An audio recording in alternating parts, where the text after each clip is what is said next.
Hello guys, welcome to a new video from the channel. This time we check how to fix right click mouse Logitech. So let's start.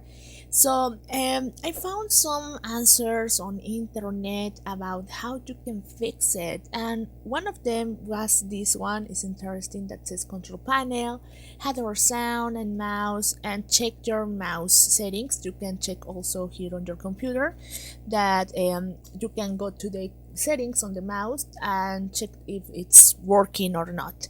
However, also it says that you have to change it for a new one, because sometimes it's the problem of software. So if you have that problem and your mouse is new or something like that, I recommend you to change it for a new one.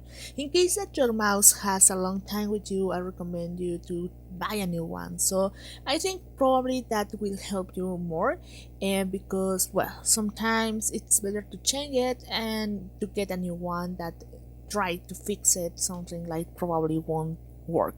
So guys, well, I hope those information helps you to fix your right click mouse Logitech or something like that. In case that you prefer, you can check this answer here on the community standards. There you can check it and see if it works or not on your computer.